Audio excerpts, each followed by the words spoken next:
What do you do when you're a 25Y who can't stop regretting the past for being a failure now?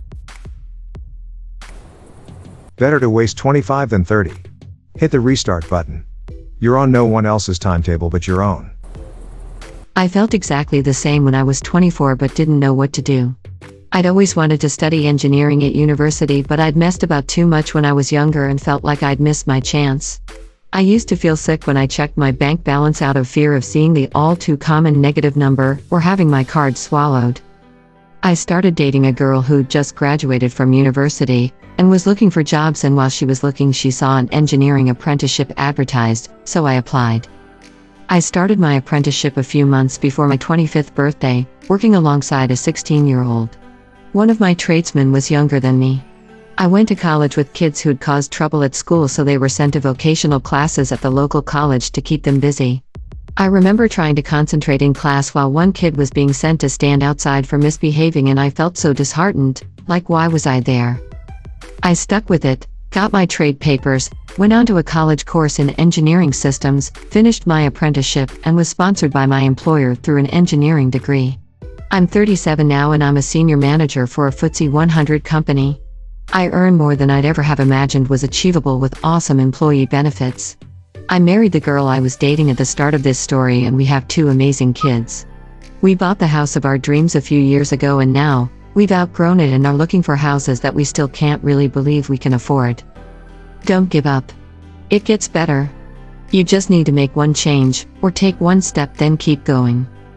Use your age as a strength if you go for an interview. Explain that you were immature and aimless and now you know yourself and are resilient. Employers love to hear that. Good luck. I'm going to tell you about my personal journey because I think it'll help you. And while I could just DM you, I hope it helps someone else too. Last year, at this time, I was suicidal. I wanted to die. I thought I had beat up my son's life and my husband's life so badly that they would benefit from me dying. I thought I had beat up my life so bad that the only right thing to do was off myself. There were days that I woke up so weighed down and horribly sad that I literally couldn't function. I'm not proud of this, but those days vastly outweighed the good days. I would cry and cry and cry. I would be so nervous and anxious that I could barely breathe. The only thing that helped me in those times was to throw myself headfirst into my son's schooling. I was a Pinterest mom, the sort that would do all the huge projects and science experiments. I spent probably 60 hours a week between planning projects and school and actually doing it with my son. All the while, I was one bad encounter, or wrong word from a stranger, away from killing myself. The first thing I did was seek out therapy. With my therapist's help, I was eventually, about 3 months in, able to see what a bomb-ass mom I was. My son was years ahead of his grade level because of me. And he was genuinely the happiest kid around. I was able to see that my wife's skills were so far above par that it was ridiculous. Which is good because my husband's skills are just as high. After about 6 months of therapy, I had this epiphany that I value other people at a level so far above myself that it was honestly ridiculous. So I started reading self-help books. I started with #BestMeEver and You Do You. They helped significantly. I was able to pinpoint what I wanted from life, what needs weren't being met, and what my goals moving forward were. I was also able to identify that setting goals well above what is realistic for me to achieve is toxic behavior, and that I wouldn't tolerate that sort of thing being directed at my son or my husband, so I wouldn't tolerate it for myself either. About a month after reading those books, I did something I never would have considered before. I spent money on myself. A fairly substantial amount of money. We could afford it, I just never would have done it had it not been for this particular realization. When I say I never used to spend money on myself, I mean never. I hadn't bought new clothes in 10 years. If I ever needed clothes, I got them from Goodwill. They were never what I wanted, or the quality I would have demanded my son and husband get. I'd been getting $10 Walmart shoes for about 15 years. I used the 98-cent bottles of shampoo and dollar store deodorant. My monthly expenses were about $6. This accounted for dollar razors, dollar hair ties, dollar deodorant and shampoo and conditioner, and anything extra I wanted. After I got myself the things that I wanted and did indeed deserve, I started taking better care of myself. I started paying attention to how I looked, and that in turn has upped my self-esteem in such a dramatic way. I was never the pretty friend, ever. I was always the hot mess who just rolled out of bed and probably hasn't brushed her hair today. All it took was a little TLC to realize I'm actually very pretty. I just never had clothes that fit, a flattering hairstyle, or makeup before. All in all, my life has dramatically improved since starting therapy. I actually haven't seen a therapist in 4 months now because we moved across the country and I haven't found a therapist near here that will take my insurance. Even still, I'm happy. And if I ever get to the point of needing therapy again, I'll do it. Because it's extremely important. I applied to go back to school. I still feel like a failure and my mental health isn't great, but at least I have a sense of stability and accountability, and that I'm moving forward slowly. Things will get better, but sometimes it takes some work on your part. It isn't easy, but you got this. ETA, for a comment that I completely forgot I made, this really blew up. I'm truly inspired by all of the stories that have been shared here, and it's like I said to another person, there are a lot of things that can be taken away from you, but education isn't one of them. I believe in all of you, and thank you for sharing your stories. Realize that many successful people weren't famous until later in life. Stan Lee made his first comic book when he was 39. Harrison Ford was a self-taught carpenter until he started acting in his mid-30s. Hell, even Colonel Sanders had multiple jobs all his life and was a failing salesman for part of it.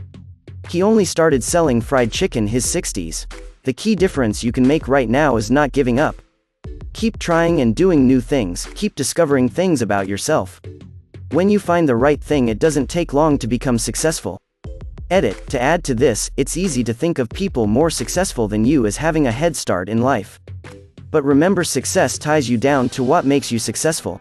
Success makes you complacent, and honestly, your 20s should be spent discovering things, hustling and learning to adapt.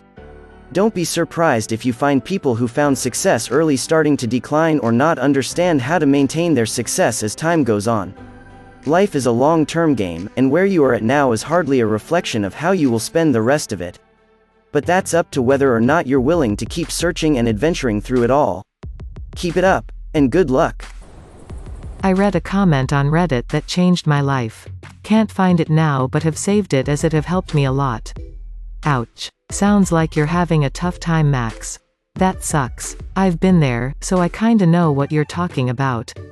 I've been in the ever-circling vortex of self-doubt, frustration, and loathing. It's no bueno. I know. If you don't mind, let me tell you a couple things. You can read 'em if you want, read 'em again later if you feel like it. But honestly, man, if I spend all this time typing this out to you and you don't let it be a little tinder for your fire, well, you're just letting us both down. And you don't have to do that. You don't have to do anything. But you get to choose. Rule numero uno, there are no more 0 days. What's a 0 day? A 0 day is when you don't do a single beep thing towards whatever dream or goal or want or whatever that you got going on. No more zeros. I'm not saying you gotta bust an essay out every day, that's not the point.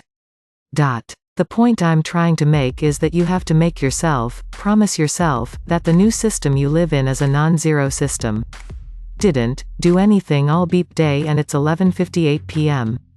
Write one sentence, one push-up, read one page of that chapter. 1. Because 1 is non-zero. You feel me? When you're in the super vortex of being bummed, your pattern of behavior is keeping the vortex going, that's what you're used to. Turning into productivity ultimate master of the universe doesn't happen from the vortex. It happens from a massive string of consistent non-zeros. That's rule number 1. Do not forget. Rule number 2, be grateful to the 3 U's. What? 3 me's? That sounds like mumbo jumbo. Beep news flash, there are 3 U's home slice. There's the past you, the present you, and the future you. If you wanna love someone and have someone love you back, you gotta learn to love yourself, and the 3 U's are the key. Be grateful to the past you for the positive things you've done. And do favors for the future you like you would for your best bro. Feeling like beep today? Stop a second, think of a good decision you made yesterday. Salad and tuna instead of Big Mac. Thank you, younger me. Was yesterday a non-zero day because you wrote 200 words? Hey, that's all you could muster. Thank you, younger me. Saved up some coin over time to buy that sweet thing you wanted? Thank you. Second part of the 3 me's is you gotta do your future self a favor, just like you would for your best beep friend, no best friend. You do now. You got to. It's future and past you. Tired as hell and can't get off Reddit, video games, interwebs. Beep you present self, this one's for future me, I'm gonna rock out P90XA flat ripper X for 17 minutes. I'm doing this one for future me. Alarm clock goes off and bed is too comfy. Beep you present self, this one's for my best friend, the future me. I'm up and going for a 5 kilometers run, or 25-meter run, it's gotta be non-zero. Make sure you thank your old self for rocking out at the end of every single thing that makes your life better. The cycle of doing something for someone else, future you, and thanking someone for the good in your life, past you, is key to building gratitude and productivity. Do not doubt me. Over time you should spread the gratitude to others who help you on your path. Rule number 3: don't worry I'm gonna too long didn't read this bad boy at the bottom, get a pencil and piece of paper to write it down. Seriously. You physically need to scratch marks on paper, forgive yourself. I mean it. Maybe you got all the know-how, money, ability, strength and talent to do whatever is you wanna do. But let's say you still didn't do it. Now you're giving yourself beep for not doing what you need to be who you want to. Heads up champion, being disappointed in yourself causes you to be less productive. Tried your best to have a non-zero day yesterday and it failed. So what? I forgive you previous self. I forgive you. But today is a non-zero masterpiece to the best of my ability for future self. This one's for you future homes. Forgiveness man, use it. I forgive you. Say it out loud. Last rule. Rule number 4 is the easiest and it's 3 words. Exercise and books. That's it. Pretty standard advice, but when you exercise daily you actually get smarter. When you exercise you get high from endorphins, thanks body. When you exercise you clear your mind. When you exercise you are doing your future self a huge favor. Exercise is a leg on a 3-legged stool. Feel me? As for books, almost every beep thing we've all ever thought of, or felt, or gone through, or wanted to know how to do, or whatever, has been figured out by someone else. Get some books max. Post to Reddit about not caring about yourself. Good first step. Non-zero day. Thanks younger me for typing it out, you know what else you could do? Read 7 Habits of Highly Successful People. Read Emotional Intelligence. Read From Good to Great. Read Thinking Fast and Slow. Read books that will help you understand. Read the Bodyweight Fitness Reddit and incorporate it into your workouts. How's them pull-ups coming? Reading is the beep warp whistle from Super Mario 3. It gets you to the next level that much faster. You can start with cleaning your room. Anyone else reading all that just start over comments and not really have a clue what that means? Like get a new job? Great, I have no real qualifications, so it's manual labor, admin, customer service. Get an education? Can't afford university. Move to a new city? Now I'm depressed and see my family less. Please try to be specific in your advice, guys. Broad statements aren't exactly helpful. Do what you've done, ask other people their experiences. Nobody is a failure at 25. That's your time for screwing around and messing up. We all do it. You can reassess when you're 40. I felt the same at your age, but looking back, I was too hard on myself. If you're lucky, you'll be an adult for 70 years. You've been an adult for 7. Literally 10% of your adult life. You got plenty of time. Therapist. The easy answer this question asks for: realize that you don't want to be in the same position in 5 years, looking back at 25-year-old you and wishing he had done something. Real answer: get professional help if you can. Seek support from friends and family. Talk to people. Put in hard work to try and change your life. The best time to plant a tree is 20 years ago. The second best time is now. I don't know, but I'm 22 and in the same boat.